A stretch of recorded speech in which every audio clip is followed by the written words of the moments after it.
Eu passei muito tempo da minha vida negando Cristo, sem perceber. Pode ser que você também esteja negando Cristo. Eu vou dar alguns exemplos bíblicos que eu quero que você olhe para você, para ver se você se identifica com alguma coisa que eu vou te falar.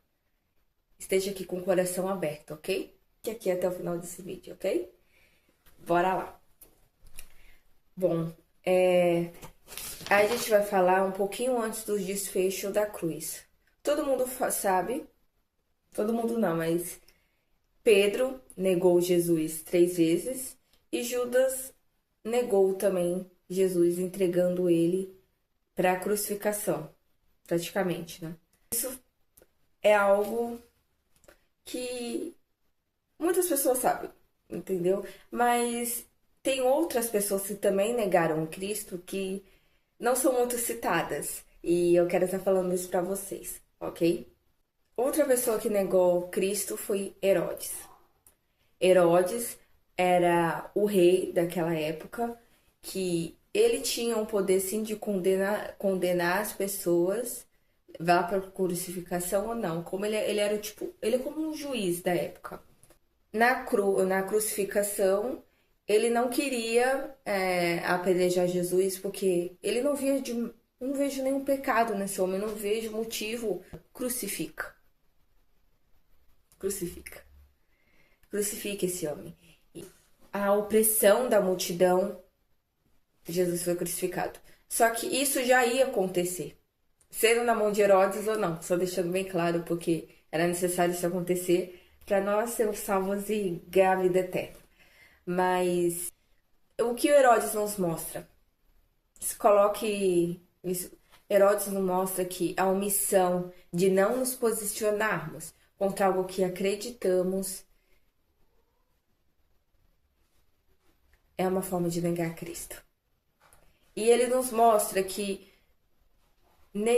que acreditar não é o suficiente, porque a gente acredita em várias coisas.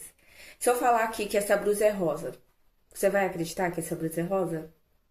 Sim, Camila, porque essa blusa é rosa. Isso mesmo. A gente acredita em várias coisas, acreditar não é o suficiente. A gente precisa parar de acreditar e começar a viver Cristo. A conhecer Jesus e Cristo de forma íntima. Será que você já não foi Herodes? Se omitiu, entendeu? De alguma forma. Muitas vezes as pessoas nem sabem, você é cristão dentro da igreja. Só que lá fora é outra coisa. Segundo tópico, fariseu. Os fariseus são as pessoas que realmente colocaram lenha na fogueira. Crucifica e tá fazendo de tudo para crucificar Jesus, entendeu? E crucificou. Só, claro que isso aconteceu de qualquer forma, mas o ponto não é esse. O ponto é o que os fariseus nos ensinam. Os fariseus mostram que a religiosidade é de impor a nossa verdade, de apontar o dedo. Somos seres perfeitos, eu sou perfeita, eu sou um ser iluminado, eu sou. Ou isso é outra forma de negar Cristo. Porque que Cristo mesmo falou. Para você entrar no meu reino, você precisa ser pequeno, você precisa ser o menor, você precisa servir o outro.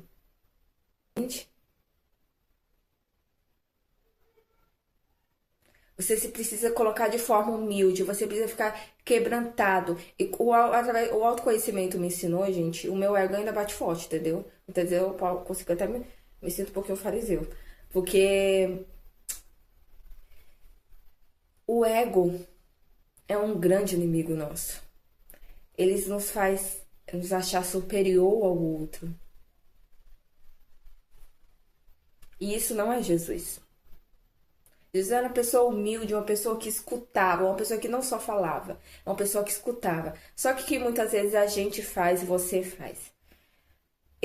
Tem uma frase que eu gosto muito, eu tô tentando levar pra vida, né?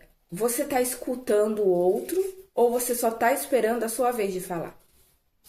Será que você está realmente escutando o que o outro tem a dizer? Você está se colocando um pouquinho no lugar de humildade, sei lá, de pensar que todos nós, de alguma forma, temos algo para ensinar. O outro, muitas vezes, pode ter algo para ensinar, sim.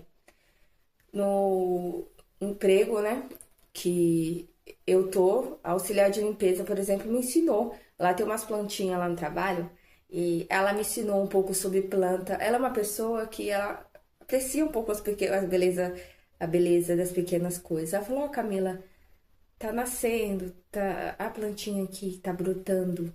Ela falou um pouquinho mais sobre planta pra mim, sobre um pouquinho também da história de vida dela e eu aprendi com ela.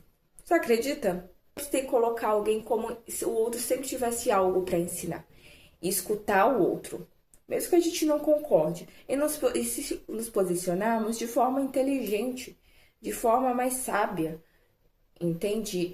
Colocando como um ponto de vista, uma reflexão. Não apontando um jeito, não, é isso aqui tá errado, você é uma boa, você não sabe das coisas, oh meu Deus do céu, sabe? Às vezes você nem fala a palavra burra, mas o jeito que você fala, ignorante, parece que a outra pessoa é uma retardada, entendeu? Eu falo, gente, eu tô falando com quem nunca. O ego foi um pouquinho maior, né? Tá sendo muito pra mim também essa aula de hoje. Então vamos. Será que você não tá sendo um fariseu?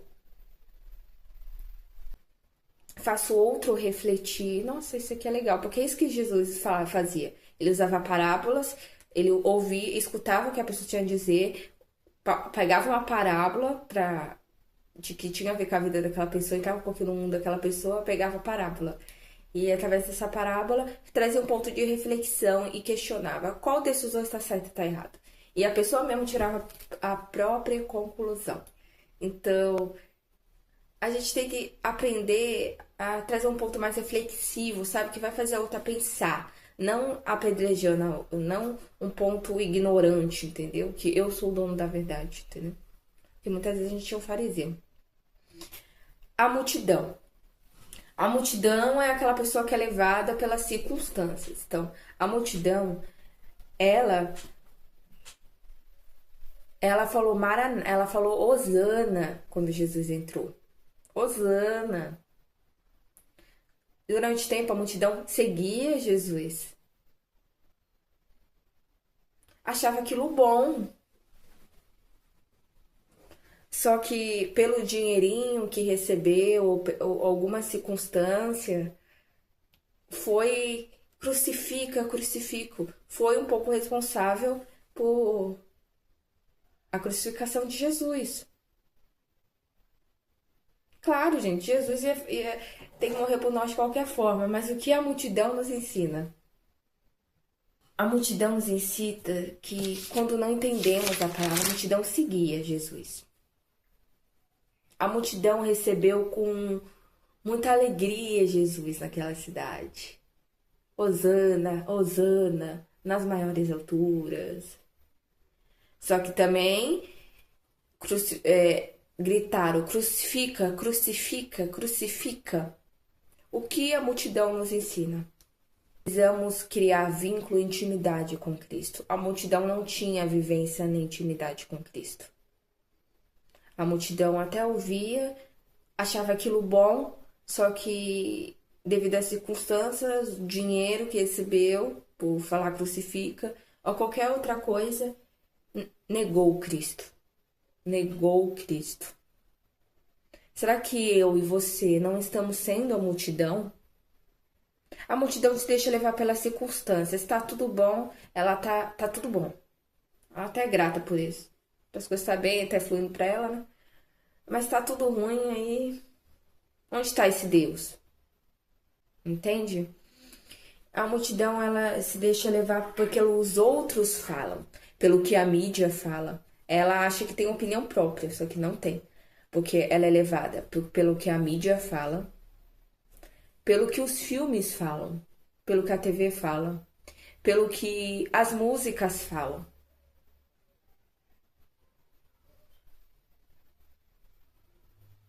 E a multidão, ela muitas vezes vai pra igreja assim, ela vai pra igreja assim, só que ela só vai ela muitas vezes pra receber bênção, entendeu? Pra profetizar algo bom, receber uma bênção, você ganhar um carro, uma casa. Eu profetizo isso, coisas boas. Ó, só quando a coisa tá muito ruim. Socorra, Jesus, me socorra. Aí ela procura Jesus pra benefício próprio, muitas das vezes. Ela não conhece Cristo, porque ela não tem entendimento de algumas coisas. Então, algumas coisas ela acha até bom. É aquela pessoa que lê um versículo da Bíblia, ela pega a Bíblia assim, ela não pega nem a Bíblia, ela pega os cartões da Bíblia, que só tem coisa boa, né? Assim, ai, Jesus me ama, ai, que coisa boa. Então ela pega um versículo da Bíblia aqui, só tem coisa boa. É só coisa boa os versículos da Bíblia que ela pega. Não tem nenhum versículo de confrontamento, um versículo que faz ela refletir para melhorar. Não, é só bênção, é só coisa boa. A gente não pode ser a multidão. A maioria tá sendo qual a multidão. A gente não pode ser, a gente tem que criar vínculo, intimidade, raízes com Cristo. E isso só acontece a palavra. Você tem que devorar a palavra como uma refeição. Devorar. Você não tem que beber água e comer todo dia? Somente água. Você não sobrevive muito tempo sem beber água. Líquido. Você não come e bebe todo dia? Mesma coisa da palavra. Jesus falou, eu sou o pão e água viva. Quem bebe nunca mais terá sede. Quem devora essa palavra nunca mais terá fome. A palavra é da vida eterna. Eu comprei essa Bíblia maravilhosa, né? Eu tenho outros aqui, mas tem demais. A gente precisa devorar a palavra. Todo dia, conhecendo um pouquinho de Cristo. Você não precisa ler vários capítulos, mas ler uma passagem, refletir sobre isso. Tem que pegar o hábito, ler uma passagem, refletir, sugar, interpretar, realmente estudar a Bíblia. Isso aqui é o manual da nossa vida, gente. O manual da nossa... Você quer saber gerar frutos para o reino eterno de Deus e como ser guiada em todas as áreas da sua vida, financeira, espiritual, todas as áreas, ser feliz. É um livro psicológico, é um livro, tem tudo aqui, tem tudo, é o manual da sua vida. Leia a palavra, devore todo dia, com uma refeição saborosa. Os discípulos, como assim um discípulo, Camila? Os discípulos também negaram Jesus de alguma forma, acredita? Negaram, abandonaram Cristo na cruz, fugiram com medo, fraqueza humana. Então, mas Pedro negou a palavra 3 vezes, negou Cristo 3 vezes. Você conhece esse homem? Não, não conheço. Você conhece esse homem? Não, não conheço. Você já conhece esse homem? Eu já falei que eu não conheço. Ele cantou na hora, tá em Mateus 26, 69, tá? Depois que ele negou 3 vezes, o galo cantou e ele chorou amargamente. João 21, 15 e 19. Aqui, Jesus restaura Pedro. Depois de comerem, Jesus perguntou a Simão Pedro: Simão, filho de João, você me ama? Me ama? Disse Simão. Que disse Pedro: Sim, Senhor, tu sabe que eu te amo. Jesus, cuide dos meus cordeiros. Novamente Jesus disse: Simão, filho de João, você me ama? Ele respondeu: Sim, Senhor, tu sabe que eu te amo. Jesus, pastorei as minhas ovelhas. Pela 3ª vez, Jesus disse: Simão, filho de João, você me ama? Que é Pedro, né, gente? Tá? Pedro ficou magoado por Jesus e perguntado pela 3ª vez: Você me ama? Tu sabe todas as coisas, sabe que eu te amo. O que esse versículo fala pra gente? Porque ele falou 3 vezes isso. Jesus, você me ama, você me ama, você me ama. Perguntou 3 vezes por Pedro. E foi a restauração das 3 negações. Pedro negou 3 vezes. E para ser restaurado, ele teve que falar: Sim, você sabe que você me ama, você sabe que me ama. Essa confirmação de que eu te amo, Jesus, foi a restauração. das 3 vezes de negação. Interessante. E foi restaurado. Pedro nunca mais foi o mesmo depois daquele dia. Pedro realmente nunca mais foi o mesmo. Pedro nunca... Ele viveu intensamente Jesus. Pregou a sua palavra. Então, os discípulos também foram restaurados na ressurreição. Jesus pregou para os discípulos, também falou para eles continuar ensinando. Ficou 40, se eu não me engano, depois da ressurreição, ficou 40 dias. Com tempo aqui ainda ensinando os discípulos, depois da sua ressurreição, e voltou para o céu e falou também: fale de mim, fale de Jesus, passe a sua palavra, entendeu? Apacenta as minhas ovelhas. Passe essa palavra. E também todos os discípulos foram restaurados. Isso nos mostra que na nossa caminhada cristã, a gente vai errar. A gente vai cair e levantar várias vezes. Mas que... de alguma forma o diabo vai estar soprando no nosso ouvido: isso está errado, está errado, está errado. Mas tentar te acusar, te apedrejar por isso, você lembre da cruz. Você lembre de alguns versículos bíblicos que eu vou estar falando aqui agora. 2 Coríntios 5:21. Aquele que não conheceu o pecado se fez pecador por nós, fosse justiça de Deus. João 13:16. Porque Deus amou o mundo de tal maneira que entregou seu único filho unigênito, para que todos que nele crê não pereça, mas tenha a vida eterna. Então, se o diabo de alguma forma quer te acusar do seu erro, da forma que você caiu, alguma coisa, Jesus é o seu advogado. Ele não tem esse direito de te apedrejar. E todas as vezes que você cair de alguma forma, Jesus, ele vai estar te restaurando, como ele fez com Pedro, como ele fez com os discípulos. Claro que a gente tem que estar amadurecendo na nossa fé e sempre não buscar errar no mesmo os erros, errar cada vez menos, porque é isso que é o processo de santificação. Na nossa caminhada, cada vez que a gente conhece mais a Cristo e a gente vivencia mais Cristo na nossa vida, a gente acaba entrando num processo de santificação que a gente vai errar menos, a gente vai cair menos, a gente vai estar mais consciente daquela pedra que não é para ser pisada, das pedras no meio do caminho,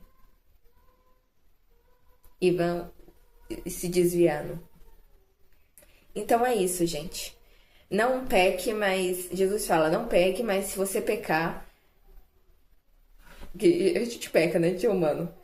Jesus é o seu advogado. É o seu restaurador.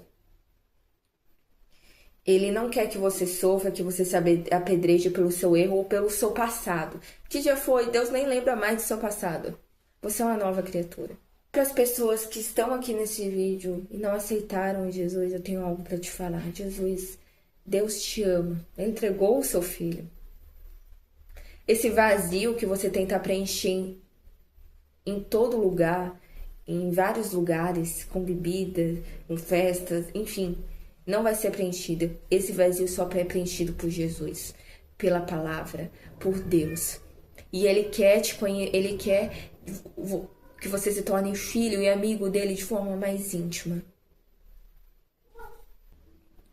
Jesus suou sangue, sentiu dor emocional, física, estresse, psicológica. Ele carregou o pecado do mundo inteiro nas nossas costas. Tudo para que você seja salvo. Tudo para que você não sofra esse vazio interno. Não venha precisar passar por aqui. Ele faça tudo isso para que você não passasse, para que você tenha a vida eterna. Ele sabe os seus sentimentos. Ele também teve angústia, medo, dor e algo imensurável. O suor de sangue representa algo pesado, algo assim que não tem como eu estar explicando aqui para vocês. Algo psicológico, é o pecado do mundo. Ele fez isso para você. E ele só quer que você aceite e entre nessa jornada de apaixonante, de seguir Jesus e de falar sobre Jesus. Ele quer preencher esse vazio que você tenta preencher com outras coisas. Ele te ama. Chegue mais perto. Então, se Deus quiser, eu vou estar aqui pro próximo vídeo. Então, um beijo. Tchau. Compartilha se esse vídeo tiver te ajudado de alguma forma. Pra alguém que tá precisando.